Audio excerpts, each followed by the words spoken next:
Hello, everybody. I'm Sean Reynolds from Sports and about to be joined by Ken Weave from the Winnipeg Free Press. Together, we are Kenny and Renny. This is the Kenny and Renny post-game show after an interesting game I found against the Pittsburgh Penguins. Now, the Winnipeg Jets come away with just 1 point in the shootout victory. I personally think this is one of the best games that the Winnipeg Jets have played since they came out of the break. And I know a lot of people are going to think that's crazy with all the, the points that they were putting up early. But, we had that conversation a number of shows back about Fool's Gold. Since we had that conversation about Fool's Gold, Ken and I, we've been talking about, I think it's in the last 7 games, the Jets are a sub 500 team in the last 7 games, very close to the time that we talked about the Fool's Gold conversation. So I think there was something to that. But I do think there's a lot of those early games that they played against Chicago, early games that they played coming out of the break, I'm talking about, against the Vancouver Canucks, that if they're playing a higher caliber of team, they're not winning those games, right? This is a higher caliber of team.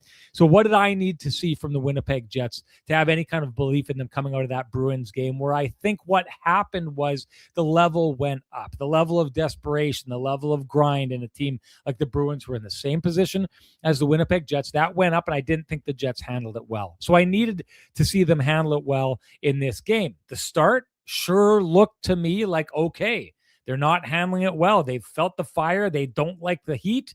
They want to get out of the kitchen kind of thing. But I really like a lot of what I see in this game. Overall, it's a response game to the Bruins game. It tells me the Jets aren't going to pack up the tent and head home because they got in trouble early. They kept going. They bounced back. They could have, allowed, their feelings, their emotions from the Bruins game where they got spanked to dictate this game. They didn't do that. They pushed back. Bad start for sure. Bad start by Connor Hellebuyck. But Connor Hellebuyck bounces back after I thought was an atrocious start for Connor Hellebuyck. Like I didn't think the Jets were good at the beginning of the game and giving up a lot of chances, but I didn't think Connor Hellebuyck was good. And then he became amazing. Like if the Winnipeg Jets win this game in a shootout, this is a Connor Hellebuyck win. Make no doubt about it. He started shutting the door. That paddle save that starts it all just kind of starts the ball rolling for the Winnipeg Jets, gets them going back into this game. I like the way the Winnipeg Jets fight their way back into this game, down 2, tie it up, down another one, tie it up again. The old debate's going to come into play here.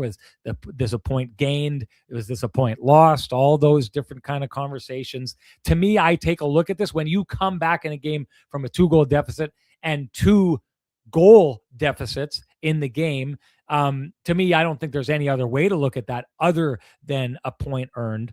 And the one that I think is pretty impressive about this, and we're going to get into a whole bunch of different line combinations and the things that we're talking about here, but it's the depth. It's the depth scoring. It's the shorthanded goal. It's the 2 goals from that bottom line. It's the way the Winnipeg Jets got into this one. Now, their top line, maybe you want a little bit more out of them. Yeah, they get a goal called back. That's tough. And, the one thing that if I'm the Winnipeg Jets, I'm happy about is my depth gave me a chance to win this game. My depth scoring gave me an opportunity to win this game. And we have a point walking out of this because our depth scoring showed up at this time. And because there's new configurations at work here that Ken and I are going to talk about, maybe it gives you a little bit of hope heading forward about, is this something that's sustainable? Have the Winnipeg Jets found something? Can't wait to have this conversation with Ken. I'm not going to hog it here on the opening drive for Jim Pattison Toyota on Regent. Bet you didn't even know that you were driving in a Toyota alongside Renny right now. It's that smooth hum of the engine that you can barely hear. That's why you didn't know. But I take a look at this game. I think that there's a lot of reason to believe. And given what we've been seeing, someone gave me a great line. Yes, the Winnipeg Jets have been chasing the playoff line. But at the same time, the Winnipeg Jets have been chasing the playoff line has been falling to them. The only way the Winnipeg Jets were ever going to have a shot at the playoffs is if not only did they play really great hockey, but if 6-7 teams completely imploded, and that's what we've seen right now, the Winnipeg Jets started the day 5 back. Would it be crazy to suggest the Winnipeg Jets may even end the day 4 back? Like, if you take a look at the other teams that are playing right now, yes, it looks like the Predators. The Predators are going to win their game, or in fact, I think the Predators already have won their game. So they go up, I believe, 4 points now on the Winnipeg Jets. But you take a look at the other teams that are in the mix here. The Kraken, they've been struggling. They're going up against the Blue Jackets, who've been unbeatable. I don't like their chances. Sharks starting things out against the Flyers here. Flyers have been making a mess of the teams out west there. The Kings up 1-0 on the Sabres, but that is an extremely tough test. I mean, we may see another case where the Winnipeg Jets are plugging along here and climbing up the charts here. I think Ken is about to tell me that the Predators are 5 points up. Is that, or 6? There he is. Oh, 5 points up. Ken is giving me from the green room. A handful of green M&Ms in one hand, and the other hand, as he's munching those green M&Ms, saying 5 up. So regardless, if the Winnipeg Jets come out of this day and they've tread water, I know it's not ideal. I know you need to be climbing, but this isn't a terrible thing the way things have been going in the West. So I take a look at this game. I think there's a lot of reason to believe out of this. I think there's maybe some fertile ground that the Jets may be farming here going forward. And what I see is a team that had a chance to break against the Boston Bruins, and that break could have continued. Instead, they came out, they pushed forward, they get themselves a point.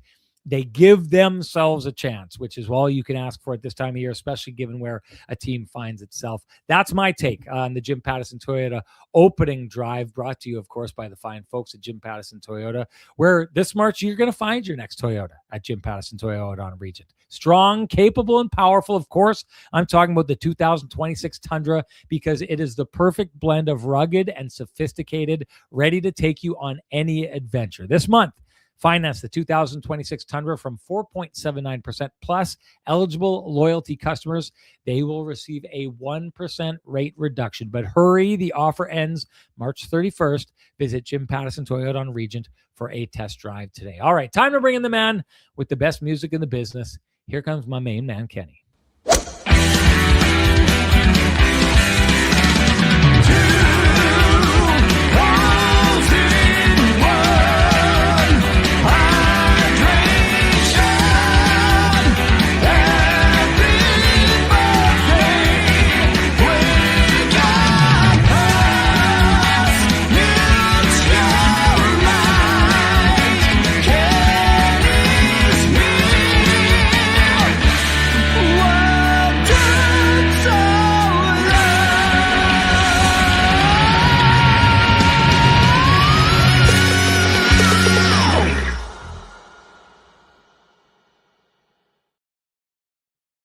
Talked about it as though it would be a fascinating scenario if, after all this is said and done, the Nashville Predators end up being the team that find themselves in that 8th and final playoff spot. And right now, that's exactly where they find themselves. You had pointed out 73 points, so they now have 5 points up on the Winnipeg Jets.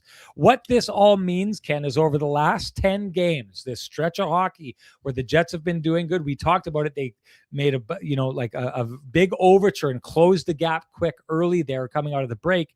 But over the last 10 games, they've gained just 1 point on the Nashville Predators. They've gained no points on the Los Angeles Kings. Yes, they're doing their job against the Seattle Kraken and the San Jose Sharks, but it just goes to show you there's a high, even when the teams around you are faltering, there is a high level that you have to play. And maybe my optimistic outlook here for the Winnipeg Jets is not a good look, Ken, because, I say what I'm saying right now, and yeah, you got to stay in and survive. But if over the last 10 games, the Jets have got 0 points gained on the Los Angeles Kings and just 1 point gained on the Nashville Predators, that doesn't sound good for a team that has just 13 games remaining in the season, Ken. No, for sure. And I mean, it's like you said, it's point gained versus point lost and all kinds of those things in the debate. I mean, now the wrestling match between the Tankathon folks and the folks wanting them to slip into the last spot, like, right, it's just it's a wild time for the fan base, I feel like, Sean, and I'm seeing it in the, the mentions and the chat rooms and all kinds of things. We've got people up in arms, and it's an interesting time. Like, some people are shunning the even a potential for a win or getting a point. So in light of all that, it is certainly an interesting time. I mean, even after today, the Jets getting a point, they're still sixth last, and they're 3 points up on the St. Louis Blues in that other battle that we have been discussing on occasion as well. And it just reinforces the point, Sean. I mean, it's why you felt comfortable counting them out, like you saying they weren't going to make it, because the math just didn't add up. I mean, this is another great example of the math. I mean, the Jets they've got, during that time where they haven't made up any ground on those other teams, they're not making, that just means that they're not, their runway is more getting shorter and shorter, right? So and it just quickly, it's why I said, like, the Jets to do this, the Jets, even the way things are going, need to be operating at like a 750, 800 exactly. clip, right? So the last 7 games, like we said, to be 1 point below 500, that math isn't good enough. Anyways, no, and that's your whole point. I mean, if the Jets had been 700, they would have left those teams in the dust rather than not made up any ground, right? I mean, that's the whole, that's the whole idea, right? So the stumbles in and of themselves are not an issue, but it's not just it's not in a vacuum here.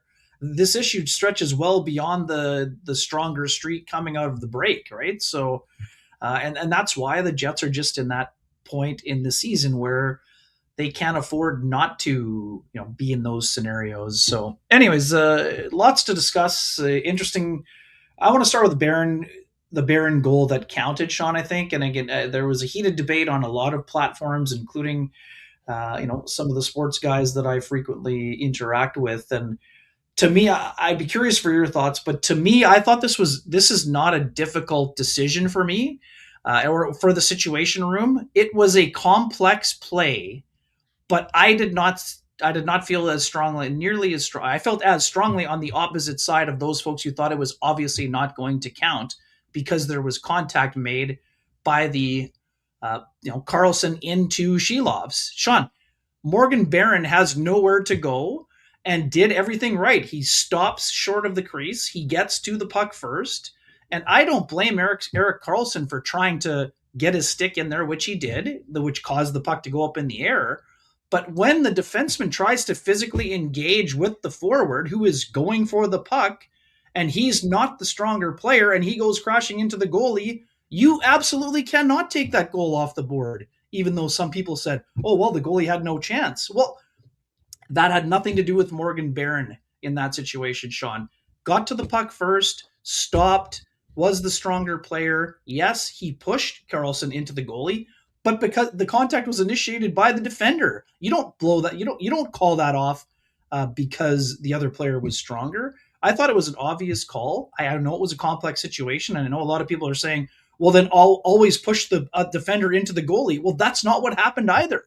The puck isn't just laying there. Sean, it's game 69. We haven't seen a play like this all year, and goalie interference was a massive topic at the GM meetings.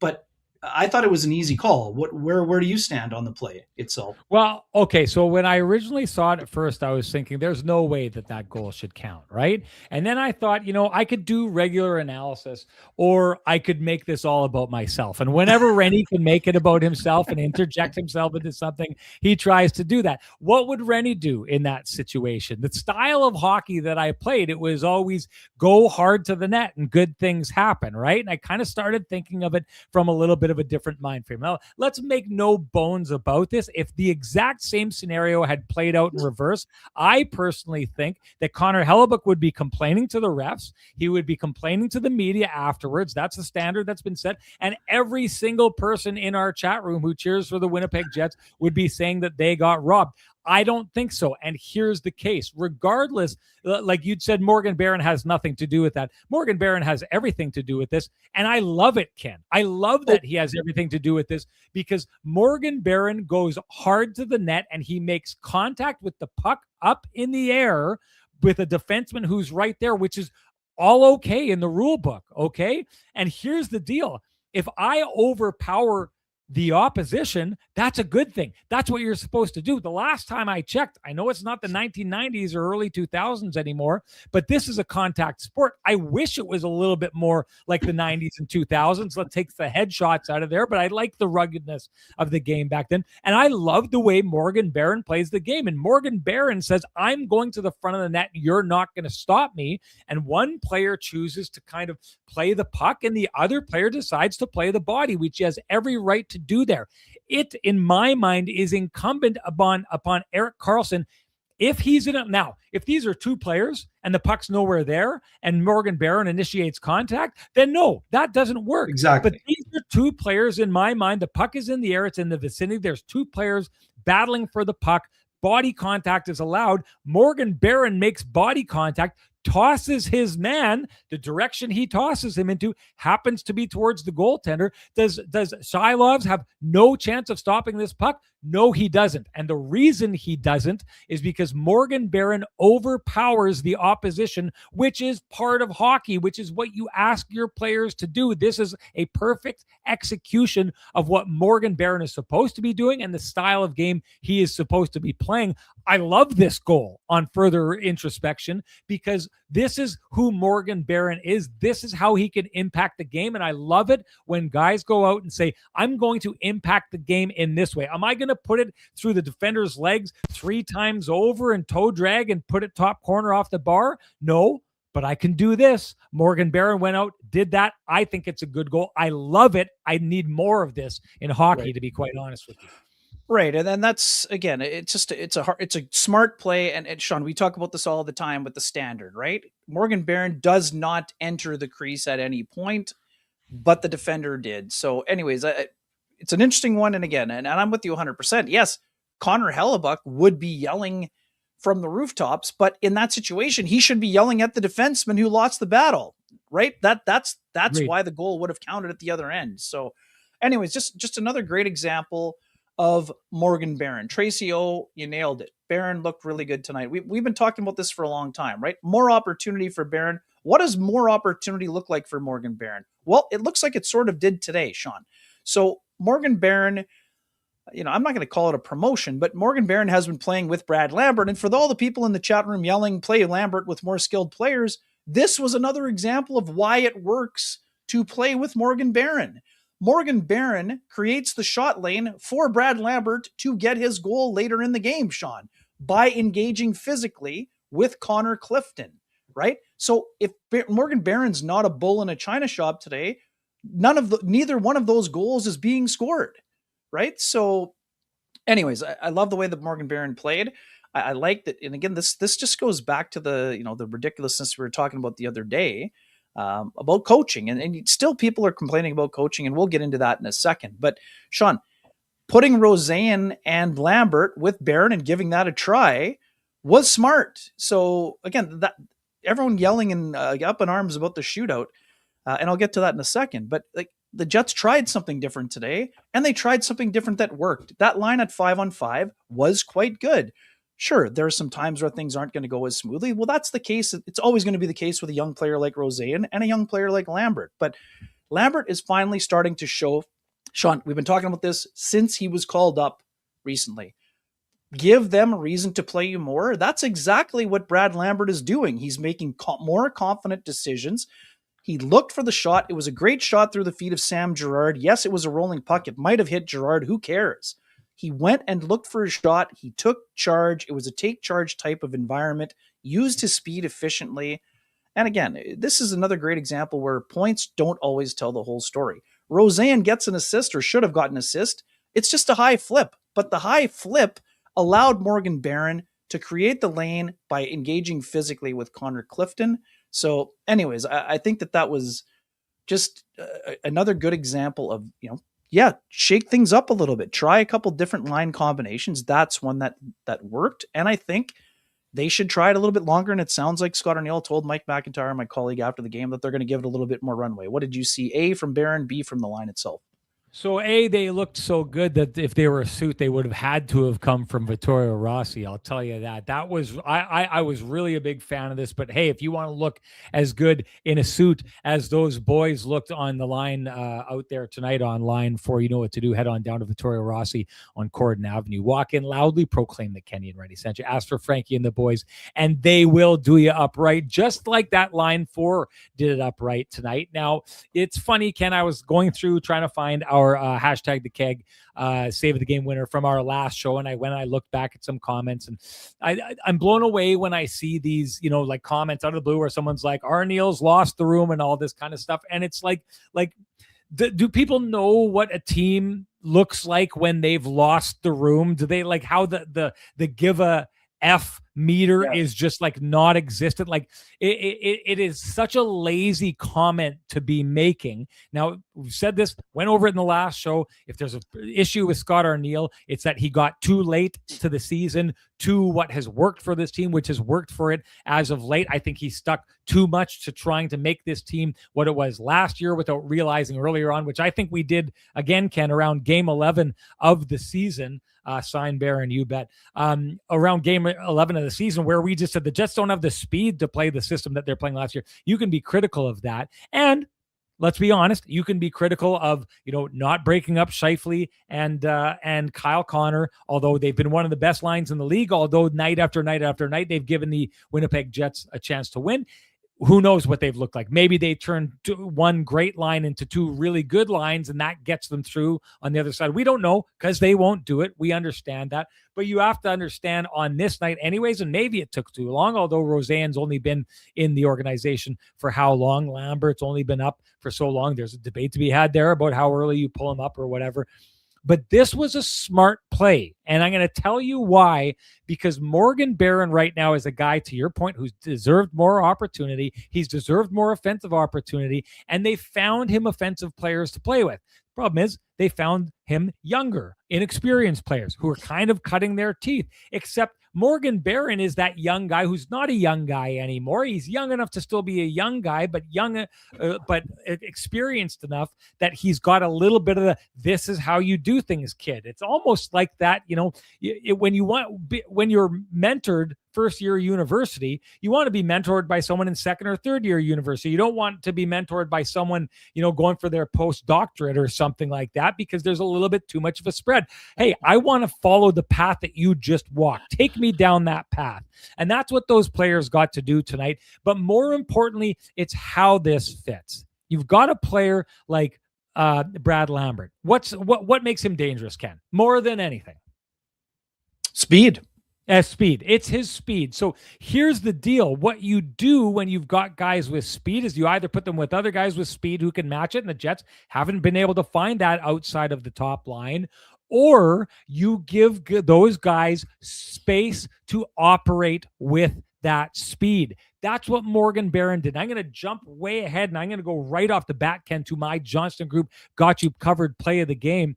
It's on the Lambert goal. It's another one of these things that Morgan Barron basically does the same thing that he does on his goal. Yep. He gets up to a player and he makes contact. He pushes the guy off, sets him on his back foot, but in behind him, Ken, he leaves this massive vacuum for Brad Lambert. He creates a runway for one of the Jets, Ken, to head out there, pick up his speed, and go in and get that shot off. Morgan Barron created the space that Brad Lambert capitalized on, and that was happening all night. Morgan Barron is also fast, so you satisfy that. Fast guy with a fast guy. Fast guy with a guy who creates space. People create space in different ways. A guy like Sidney Crosby drags and pushes and does all these different kind of things. Other guys create space by, like, you being fast and creating the vacuum behind it. That's what Nikolai Ehlers did for the Jets, that I really do think that Cole Perfetti is missing a lot this year. Morgan Barron creates space by being a bulldozer and pushing guys ahead in front of him. And I love that game. Again, guys who go hard to the net, that's what they're doing. They're bulldozing everyone to a spot and leaving in behind them a clear path for skilled players to operate. Brad Lambert's a skilled player. Brad Lambert has speed. He hasn't figured out a way to use it consistently at the NHL level. But what happened tonight, in my estimation, Ken, is they just found something that worked. Chemistry is chemistry. Things work. And they work for a reason. This is the reason that this works. This goes together. So for me, I've got not Brad Lambert. I've got Morgan Barron with the Johnston Group got you covered play of the game, because the Jets get a point in this game. That's their fourth goal, and they get it because Morgan Barron clears the deck, gets the snow off the runway, and the young Jet takes off, puts it in the back of the net. Great example, I think, of the Johnston Group got you covered play of the game, brought to you by the fine folks at the Johnston Group. And hey, do you run a small business in Canada? You need to look to Canada's #1 employee benefits plan, Chambers Plan, to give you a competitive edge. Chambers Plan is the simple, stable, smart choice for over 30,000 businesses countrywide. Visit chamberplan.ca to learn more. Now, Ken, I wanted to jump and reverse engineer this, although we jumped into that. I wanted to save that one for later in the show. Let's work our way backwards, okay? Sure. And where we got to start, and people were already talking about it, is the selection. Well, okay, I just gave Scott Arniel his flowers for what he found on a fourth line that put its imprint on the game today, and did so, Ken. I've got a good buddy by the name of Devin Turner, teacher out in Lackawanna, great hockey player in his own right, big Penguins fan. He was telling me about how good he thinks the Penguins have the best fourth line in the NHL, and then this new line comes out and is the best fourth line in this game. Pretty fascinating. So give Arniel his flowers for discovering that at a really crucial time. Now I'm going to just say it outright. I'm not going to give the explanation. I want you to go first. I didn't like the selections that he had. I didn't like a selection that he had in the shootout. What did you take away from Scott Arniel's picks of Jonathan Toews followed by Gustav Nyquist? Yeah, I mean, the Toews one is simple. I mean, anyone who watched the World Junior Hockey Championship and saw him score 3 times in one game would know that Jonathan Toews has roughly a 50% shootout percentage efficiency rating in the NHL. So that one I've got no problem with, and it's expected. I think that there have been times where the Jets have lost before the final shooter, and Toews probably would have had more shots in those scenarios. I mean, they've only had 4 shootouts, I guess, and I think he shot in 2 of them. In terms of Nyquist, no problem. So Jiff guy, Scott Arniel's reasoning was given to Mike McIntyre. It was the second question he asked. Gustav Nyquist is a 41% efficiency shootout performer in his National Hockey League career. That's the explanation. I'm with Sean. It would not have been my first choice. Personally, it would not have been my 6th choice probably, but there all the folks that are saying, Scott Arniel, what are you doing? Why is this done? Like, it was done by numbers. The numbers said Gus Nyquist is efficient and proficient at this skill. Try using him. Now, again, I personally wouldn't have had him in that situation, Sean. Neither would you. But there's a reason, there's a method to the madness, let's just say. Having said all that, I think that regardless of how it's been going for Mark Scheifele or Gabe Vilardi or Kyle Connor, my personal view would be that those guys would be shooting ahead of Gustav Nyquist. But Sean, the same people that are saying try something different are now saying, why is Scott Arniel trying something different? And again, this is not a apples to apples comparison, but Sean, you'll remember this. Anthony Peluso was once selected in a shootout by the Winnipeg Jets. If you watched practice when Anthony Peluso was a member of the Jets, he wasn't just a fighter. He was actually good at the shootout at a time when the Jets tried shootouts in practice fairly regularly. So anyways, there's a method to it. Now, having said that, I understand why people are up in arms. My first thought when I saw Gustav Nyquist going to center ice was, I'm not sure why Nyquist is going out, with his 1 goal this season and being used in that scenario. But at the same time, I can understand the reasoning behind it. I don't want to go off the exit ramp here, Sean, but it'll be interesting to see how. We know that Gustav Nyquist is a good person, high character person. He's had an excellent NHL career, 900 games, but we also know that this year has not gone particularly well for him personally. I'll be curious how long the Jets go without recalling a forward. And again, I'm not saying that Nyquist is the only person that could go out of the lineup, but I think that if you're the Jets, you want to find out where Danny Zhilkin is at. If you're considering Danny Zhilkin for a 4th line center role next season, Sean, I think you have done right by Gus Nyquist by playing him in the majority of the 69 games, and you should be finding out about about Danny Jokin at some point here in the next 11 or 13 games. I just had Zorro on my watch send me a message. I say Zorro because this man is a hero, but I'd like to keep his identity hidden. But Ken, I had this thought. Sorry, and one last thing here. I know he didn't come out and say it, Sean, but this is one of those scenarios where you got to look a little bit further under the soil here, dig a little deeper to the soil. What happened in the first minute and 40 of that overtime? Who was on the ice for the entire minute 40? Yes. Yeah, Mark Scheifele and Kyle Connor. So and Kyle Connor, yes. Is it a coincidence that in a time in a game where the Jets had to have it, that Mark Scheifele and Kyle Connor were not used in the shootout? That's what maybe it's a coincidence, but I don't. My personal view is that it wasn't a coincidence. Yeah, it felt like a message sent. I don't think that happens without sending a message. The thing about that's crazy to me, Ken, is how in a time where it seems down the stretch here, Scott Arniel has not been sending messages. No, true. And the feeling is that we don't have room to send messages. We just have to, we talked about it on this podcast, how I said, whether or not it gets you over the line or doesn't get you over the line, you should be doing the right things. You should put Comrie in more often is an example of that. You should break up those top two players to see what else is out there. All these different things that they have not done because Scott Arniel really has not been a message sending guy. He's been we need to put as whatever the heck we can together to try and string together enough wins and enough points to get over the playoff line. He's been that guy. So it seems strange that he would do that here. It's against everything that I know of him based on what he's done recently to send that message. But I'm with you. I do think there was a message sent there. It's just what I guess the question becomes, what was so pressing in this moment that this was the time to trot out that message? Maybe he's thinking we've got 1 point. That's all we need. Although every point's going to be crucial. That's probably a ridiculous thing. It felt like a message was sent. Just so strange that a coach that has seemed adverse to sending messages down the stretch and chose winning or points over sending messages or trying to get players to do the right thing just seems strange. Anyways. Well, again, we talked about it. So those guys are, the decision was based in the numerical. I mean, who will never know who the third guy was, I guess. No, could have been Perfetti, could have been Velarde, could have been Scheifele or Connor. I mean, that's also possible here again. But again, just quickly on the message sending, and I don't want to derail this, and I'd like your thoughts on Nyquist and maybe how long is he staying in the lineup till game 82 or at some point in the next couple weeks, could he be taking a seat for a Moose player? But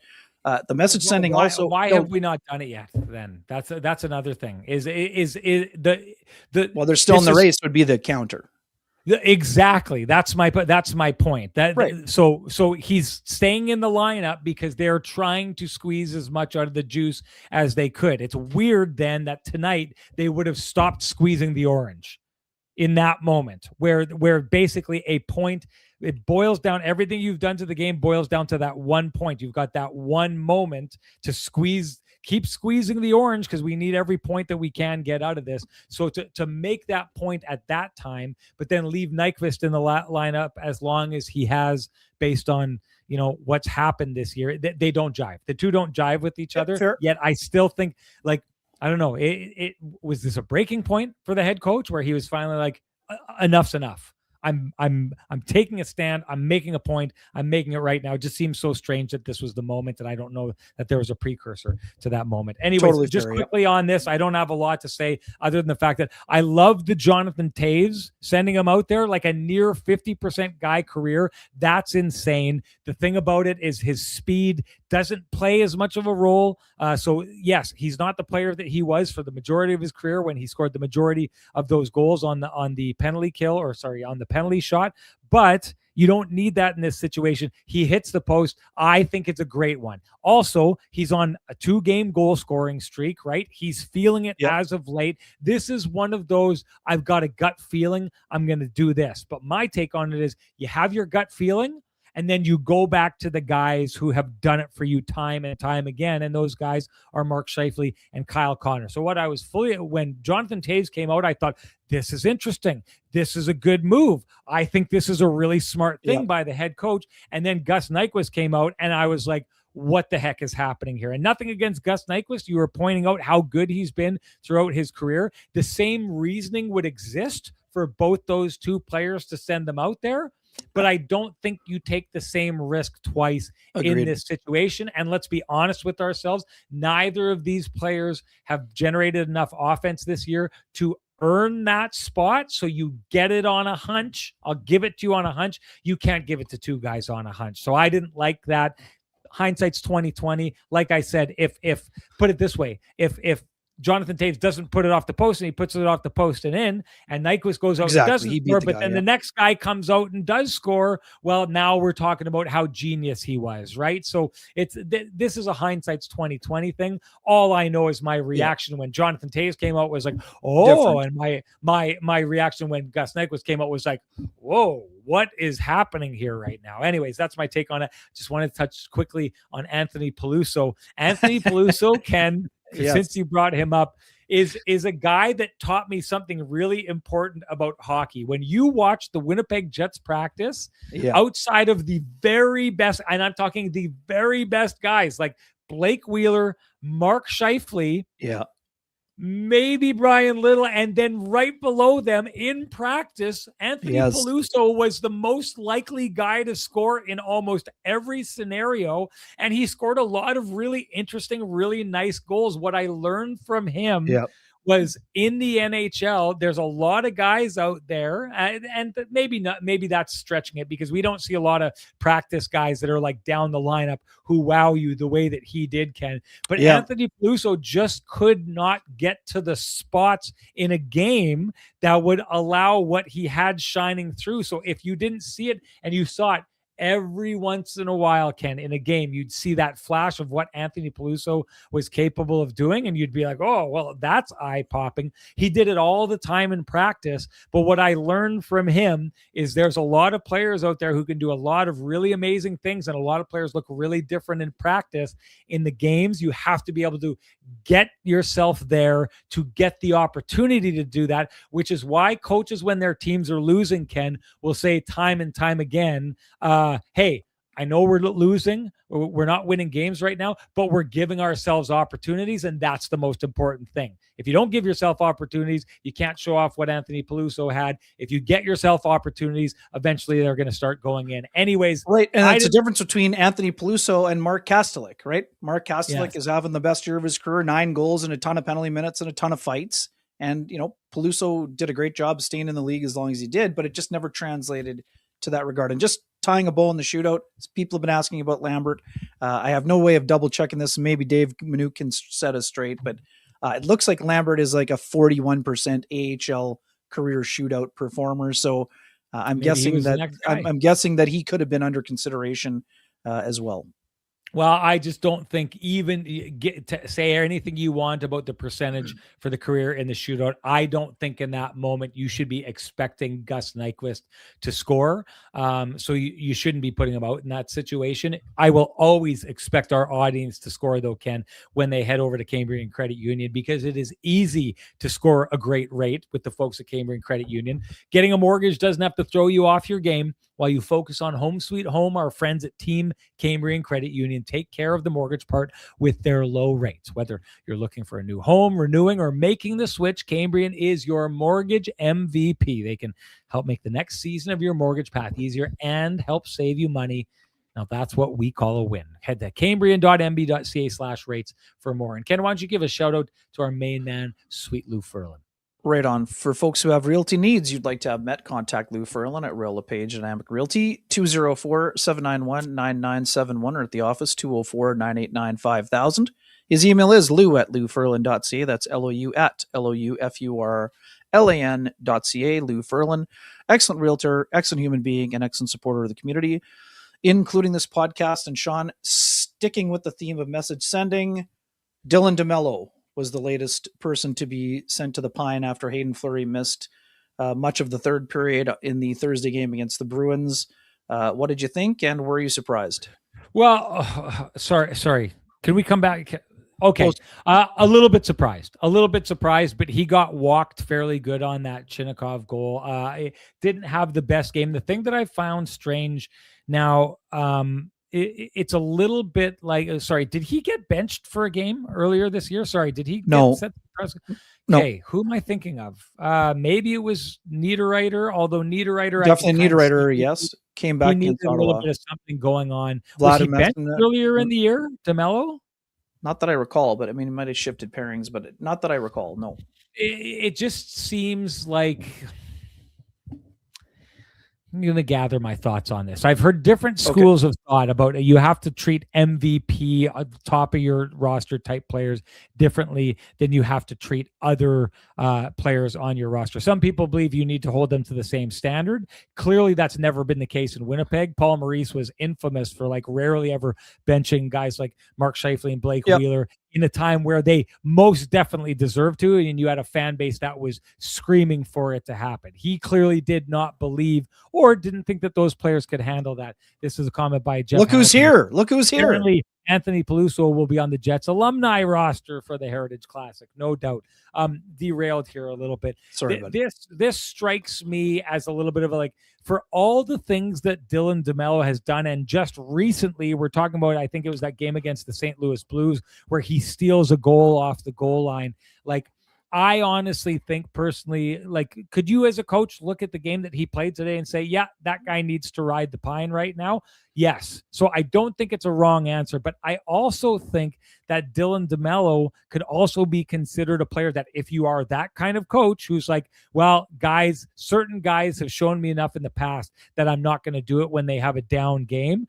I think Dylan DeMelo would be one of those guys in a game that was as tight as this game was. And really, it doesn't really matter once they got it to overtime, which in my mind kind of negates what I'm about to say. But in a game that's as close as it is, when you've got a battler like Dylan DeMelo who wins the Johnston Group Got You Covered award over and over and over again because he literally steals goals. Like, I will tell you, Dylan DeMelo may have more goals saved above expected than the vast majority of goaltenders in the entirety of the NHL because he steals so many away. When you're defending a lead and you end up blowing that lead, I'm not saying they wouldn't have blown it if Dylan DeMelo wasn't in there, but he's the kind of guy that you want in that scenario because he's got the mindset of I'm battling to keep that puck out of my own net. And he's very, very good at it. So that's my thoughts on that. You have anything to say before we move on? No, just quickly. Great line. DeMelo is an honest player who had a bad game. There you go. That's the Flame and Comfort hot take of the game, brought to you by the fine folks at Flame and Comfort, Manitoba's premier supplier of fireplaces, wood stoves, inserts, and everything hearth-related. After 50 years heating up your world, Flame and Comfort has moved to 1465 St. James Street, where you will find it is one of the most impressive showrooms in Western Canada. You don't need your hot takes, folks, to keep that warm feeling inside. You can visit Flame and Comfort. They will take care of it for you. Okay, I wanted to get to this one. This may be a quick punch, Ken, or it may be something that you wax poetic about. Do you think, based on what we saw in the last number of shootouts, and specifically how all three Pittsburgh Penguins players took almost the exact same tact, although two went down one side of the ice, went down the other, do you think there's a specific pre-scout that took place for the Pittsburgh Penguins that suggests that Connor Hellebuyck, well, I won't even say it. I've got my analysis of this, but do you think there's a pre-scout at work here that the Pittsburgh Penguins, at least on this night, found out something about Connor Hellebuyck in the shootout? Yeah, I think that the shootout is more of a kind of coin flip special, but I mean, Crosby's shot is bar down and great. I mean, the Raquel shot is a good shot too, but again, I think that it's funny, right? Sometimes you overdo it. Are you going to your strengths, or are you going to the opponents, what you believe are perceived weaknesses? If you're asking me if I think the Penguins are going glove side high all day long, that's not what I saw. I mean, Carlson's goal is kind of 6-hole blocker side. Fleury was unable to get the block, and kind of, I think there was a little bit of distraction there.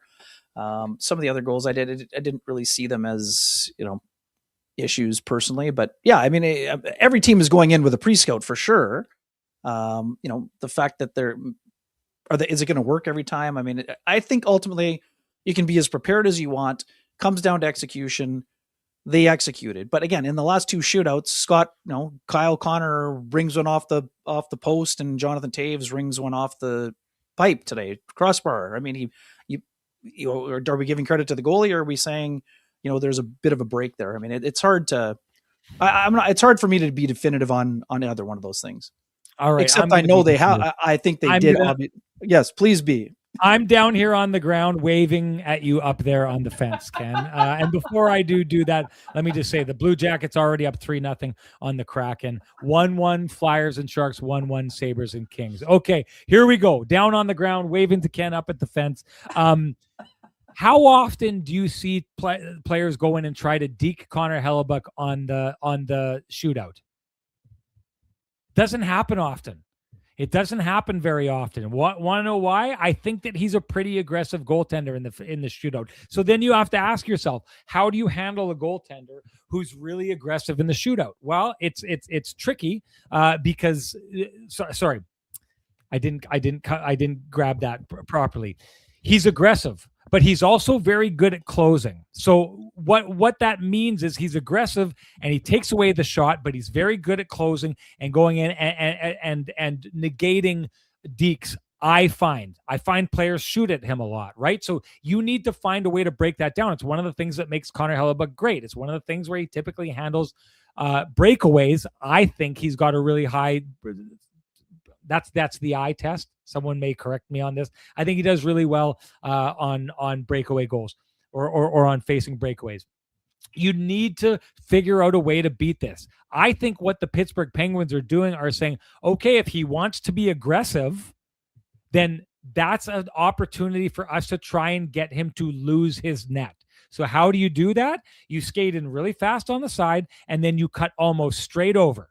And what you do at that point is you kind of don't let it be known where you're going to stop. And he has to follow you along. He's very far out on your net. You haven't closed fast. You don't go super fast in on him, which means he gets to collapse into his net. You keep him. It's almost like you're luring out of his net and keeping him out of his net. And then you're changing the angle, change the angle. Then you stop at some point. Sometimes you stop here. Maybe they even send the shooters in and say, I want you to stop dead center. Next shooter, I want you to go in and I want you to stop right here. Next shooter, I want you to go in, coming from the other side, and I want you to stop right here. And what you're trying to do is you're trying to take away his ability to find consistency. And you're saying to him, if you're going to come way, way out, now you need to find your net. And in these cases, I think what we saw, they didn't score their first goal. Chinnikov tries it out. What does he do? He shoots. He tries to go 5-hole. It's not there. Then Sidney Crosby goes in. He does the exact same thing, stops at one point. Now he assesses. Did he find his net? Looks like he didn't find his net, found it in a spot. Next player comes out, does the exact same thing, comes across, finds a spot, stops, shoots, beats him. This, to me, was really, really smart planning by whoever it was in the coaching room, or maybe Sidney Crosby figured it out and let his buddies know. I don't know who did it there, but I see a team that says this is a really aggressive goaltender who's very good at closing in on his own net. So if we're going to beat him, we probably need to beat him with a shot. And if we're going to beat him with a shot, let's use his aggression against him. I think that that's what we saw here. I think the pre-scout won the Pittsburgh Penguins the extra point on this night. I think this was really, really great hockey and great coaching that allowed the Pittsburgh Penguins to walk away at the end of this day with the extra point. I hope we covered the entirety. I hope we covered all around what just looks like 3 or 5 players heading out there and shooting, and kind of showed you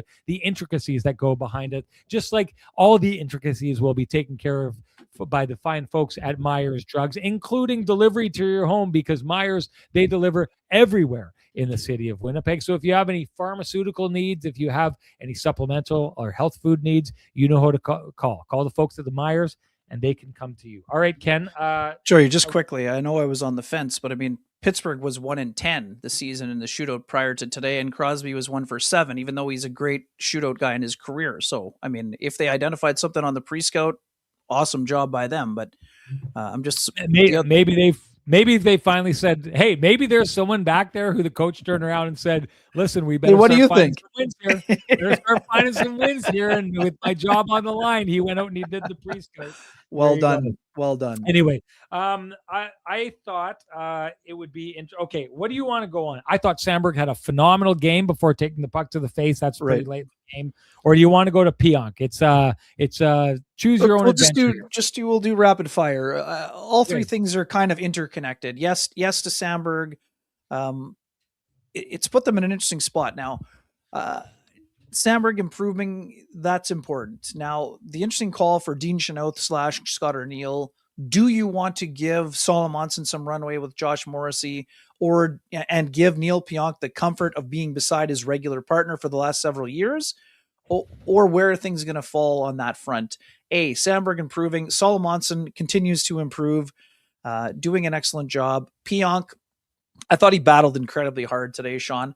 I think starting him on the third pairing was absolutely the right decision. He got tons of minutes with Josh Morrissey, which again, that's totally fine. I understand why. Solomonson Sandberg has been a very steady shutdown pairing. I also want to see more of Solomonson with Morrissey. So it'll be interesting to see. I mean, again, there's a game in less than 24 hours. I would imagine Bryson comes back into the lineup, but I guess we'll see. But I think I would like to see more of Solomonson with Morrissey, Sean. And also, again, it's not a knock on DeMelo. DeMelo can be a stabilizing guy on a third pairing at times. Doesn't have to be all the time. Obviously, we know he's played in the top pairing a ton since he's been here. But that I would like to see more of Solomonson and Morrissey. Because, again, I know it's a small-ish sample, but I think you know what you have with Solomonson and Sandberg. You know what you have with Pionk and Sandberg. Find out what you have with Solomonson and Morrissey, and then see from there. Because Dylan DeMelo can also play with Dylan Sandberg if Pionk's body can't hold up for a 20-minute game against the Rangers on Sunday. Pionk, I have found that it takes him a little bit of time to get going when he's been out of the lineup. Didn't feel like that today. I thought he got, his nose dirty a couple times in front of the net there, got that kind of edge, which has probably been maybe missing a little bit from this team since the trade deadline and the big horses that left on the back end. He's not the biggest guy, but he plays a mean game. And I've said it in the past, one of those small guys who plays one of those games that really gets under people's skin. So he brought that element right away. He scores, gets that goal. I think being able to see one of those plays like that, where he saw the screen develop in front of him and just put the puck to a spot where it has a chance to go in, was a smart play made at a really good time of the game. Good job on Pionk. And I just wonder with Sandberg if it's as simple as having that guy back into the lineup. That feeling, sometimes things just feel right when certain guys are in the lineup. And I wonder if it felt that way for Sandberg, because I thought the Winnipeg Jets started out this game, 2 goals right off the bat. It took, I thought there was almost three or four huge saves by Connor Hellebuyck remaining in that first period. The Winnipeg Jets, basically everything they gave up was a high danger chance in my mind in that first period of the game. But when things finally calmed down, I thought Sandberg did a really good job of being the guy, or one of the main guys, to calm things down. And there was a play, Ken, where he had the puck and Sidney Crosby was in on him and pressing him, and he just made this really, really great play to elude Sidney Crosby. And you could see he turned Sidney Crosby one way, and usually it's Sidney Crosby who's turning you. It's Sidney Crosby who's like directing you to go somewhere and then making you think that if you jump this way, you beat him, and then he's there waiting for you. It was the exact opposite of that. And it was in a crucial moment of the game in the third period. And I just thought, here's a guy who's still a fairly young player. Maybe I shouldn't be calling him that anymore, actually, at around the age. Maybe we should take that moniker off of him. But he, like I said, last year, I thought he was absolutely one of the best shutdown defensemen in the league. He's taken a step back this year, no doubt. But in the second and third period of this game, I personally felt like I saw the version of Dylan Sandberg that we saw last year. Man, oh man, taking that puck in the face like that is a tough one. Usually what that means is the player's not going to be gone for a really long time. Maybe we're going to be seeing him with a cage for a while. Hopefully he held on to all his chicklets and kept that. Scott O'Neill said it was just a cut, I think. So in the post game. Right. So it should be okay. Okay. So regardless, to me, this is a return. It's a return to the kind of style of play that we've seen from him. Bodes well for the Winnipeg Jets for the final 13 remaining games of the season, I would think.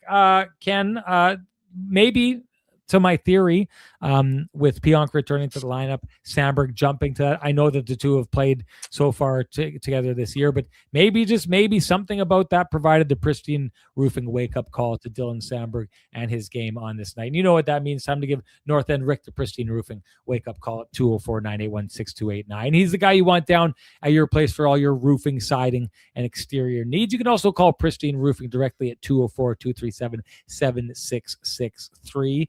Give your home the Pristine Roofing and Siding wake-up call. You will be glad that you did. And hey, I got the North End Rick Pristine Roofing wake-up call earlier this week, Ken, because he's like, where you been? I haven't talked to him since I was at the Olympics, and we're hopefully going to set up a coffee date sometime this week. It's going to be good to get out and see that guy. He's a great guy. Listen, such a great guy that if he comes to your house, don't get sucked into the trap of just talking and chatting hockey with him or politics or whatever. He's an interesting guy. Make sure that he gets to work and does some, tells you a little bit about your exteriors and your roofing while he's down there, because he's a fascinating guy. Does fascinating work as well, though. Time for the hashtag the Keg save of the game, Ken. What do you got? Well, I mean, that first what is it, minute 20 of minute 40 of overtime produced about 5 high danger chances. It felt like one way or the other. Sheloff's had a really solid game for sure. He probably wins the Sean Reynolds Award. And I know a lot of people have been talking about the Chinnikov glove save early, and I mean, that's a great candidate. Because if that game's 3-0, Hellebuyck's probably getting pulled, Comrie's going in, and then you're not sure what's happening on Sunday. But to me, the save on Ben Kindle, it's a 2-0 with Malkin, Sean, in overtime. His ability to push across with the pad. And again, Hellebuyck made a great save on the Chinnikov play early, but you and I have discussed this before the show. I mean, Chinnikov kind of shot it in his glove a little bit because Hellebuyck was kind of out of position on the first one. He kind of bit on the original fake. Now, a Hellebuyck great battle to go out and get it, but I think his tougher save was the 2-0 on Ben Kindle, personally. All right, I've got 2 here, and they're basically a tie. And first of all, I'm insulted that you would speak for me in handing out the Sean Reynolds Award. I do give the Sean Reynolds Award to Connor Hellebuyck on this night. I thought he was the better of the 2 goaltenders. Okay, I thought that he was challenged more. All that said, we're not spending enough time together if I can't read your mind right, I guess. We're not jiving. This is, you need to get home, and you need to get home quick. Okay, the glove save that you're talking about on Chinnikov. Yes, to a degree, if you're Chinnikov, it's like you've got a wide open net, put it where the goaltender can't get to it, right? And it's kind of to me, it's almost been, if you're a scorer, you're almost more likely to be the guy who throws the puck into the goaltender's glove, because I think scorers like to finish with panache. That's one of those things where if you walk in and if you just slide that puck along the ice into the net, that's a goal. A 10 out of 10 every time, near impossible to miss. But guys go in and they want to fire one into the open net, but when you fire one into the open net, you wrist it, you raise it, and now you put it in a spot where the goaltender can get to it. So yes, Igor Chinnikov is partly to blame for that happening. It should have been a goal regardless, but Connor Hellebuyck does not give up on the play, which I really like. It's the timeliness of it, though, Ken. Can you imagine if that goal goes in, what happens in that game? All of a sudden, the Winnipeg Jets are down 3-0. I think it's curtains. Now they really have to open up. If they do open up, maybe the Pittsburgh Penguins score another one, and all of a sudden the Winnipeg Jets have lost back-to-back games 6-1 or 6-1 last game, 7-2 this game or something like that. And now all of a sudden you're questioning yourself. Never mind that you lose a point. Now you've been beaten up in 2 straight games, and how are you going to respond after that? So the timeliness of that save, regardless of where Chinnikov puts it, is absolutely huge. I will say, though, I'm going to give it to Silovs on the overtime one-timer save on Kyle Connor, because yes, by volume, does Connor Hellebuyck make more big saves, high danger saves, and maybe that should be worth it right there. Maybe the collection of saves that he makes should be the keg saves of the game. But I do think personally, even though it's a 2-on-0, I think it's a little bit of a casual 2-on-0, and Connor Hellebuyck picks up on that. Silovs is throwing everything he has into that. I think personally that was the most dangerous chance in overtime. And if he's not making that save, they're not getting the second point. So those two for me are a deadlock tie for the keg saves of the game. Doesn't matter what I think, though. Matters what you think. Share with us your hashtag the keg save of the game. You're automatically entered to win a $50 gift certificate usable at any of the 3 fine keg locations here in the city of Winnipeg, each location finer than the last. And that brings us to our winner from our last show, who is Waiters27. Waiters, you know, direct message me at SN Sean Reynolds. Send me your full name. Send me an email. I'll have the fine folks at the keg send you a $50 gift certificate usable at any of the 3 fine keg locations here in the city of Winnipeg, each location finer than the last. Ken, anything to say before we get going? Yeah, not in the game. Just one quick one, I guess. And there was a lot of dispute. And again, I was watching the NHL Network feed down here, Sean. I know maybe they didn't have the last angle, but there was a back angle that was shown that made it very clear that the puck touched the high stick of Alex Iafallo when he kind of waved at it. It definitely changed direction. I mean, for those folks saying it was inconclusive, I mean, that's not how I saw it, Sean, and I don't think it's how you saw it.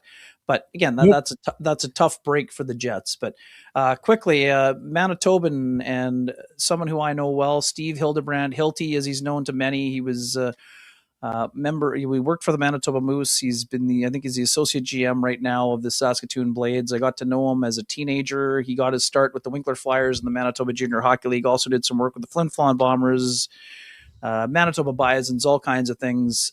He's being inducted tonight into the Saskatoon Blades inaugural Hall of Fame class with Kelly Chase, Sean, and Mark Watton of Fox Warren. I retweeted the video of the Blades capturing. They had kept the secret for 3 months, knowing that Hilty would put up a big stink and probably not allow it if he had been informed in advance. They told him last night before the game, and his reaction is priceless. As a guy who loves the game, incredibly dedicated, incredibly great. He's under the great human category, and he will be feted rightfully so this evening by the good folks in Saskatoon. So just a quick stick tap and shout out there. Good Manitoba boy.